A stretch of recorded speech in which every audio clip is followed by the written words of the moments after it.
శాంతి భద్రతలు కంట్రోల్లో ఉంచేందుకు అన్ని చర్యలు తీసుకుంటున్నామన్నారు హోంమంత్రి నాయని నరసింహారెడ్డి. సీసీ కెమెరాలతో క్రైమ్ రేటును కంట్రోల్ చేయొచ్చన్నారు.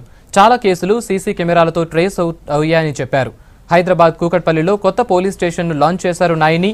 పోలీస్ స్టేషన్ల మెయింటెనెన్స్కు నిధులిస్తున్నట్లు తెలిపారు. పోలీసుల పనితీరు బాగా ఉందన్నారు నాయని.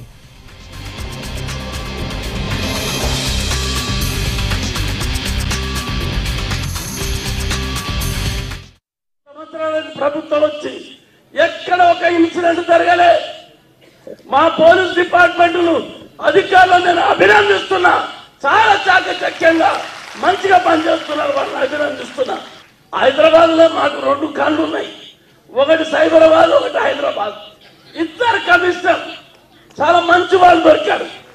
చాలా సిన్సియర్ గా ఇద్దరు బాగా కష్టపడి పనిచేస్తున్నారు. లా అండ్ ఆర్డర్ మెయింటైన్ అవుతుంది, మంచి పరిణామాలు వస్తున్నాయి. హైదరాబాద్ బాగుంటే తెలంగాణ అంతా బాగున్నట్టే. ఏం జరిగిన హైదరాబాద్ రియాక్షనే తెలంగాణలో అవుతుంది. ఈ సీసీ కెమెరాలు హైదరాబాద్ లో మారుమూల ప్రాంతాల్లో అన్ని దగ్గరలు ఏర్పాటు చేస్తున్నాం.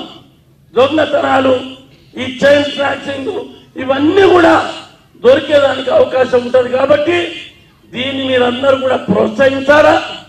ప్రతి పోలీస్ స్టేషన్ కు, హైదరాబాద్ లో ఉన్న పోలీస్ స్టేషన్లకు 75,000 ప్రతి నెల వాళ్ళ ఖర్చులకు, పోలీస్ మెయింటెనెన్స్ కు, స్టేషన్ మెయింటెనెన్స్ కు ప్రభుత్వం ఇస్తుంది. జిల్లా కేంద్రాలలో, కార్పొరేటర్ జిల్లా కేంద్రాల్లో 50,000 రూపాయలు ఇస్తున్నాం నెలకు.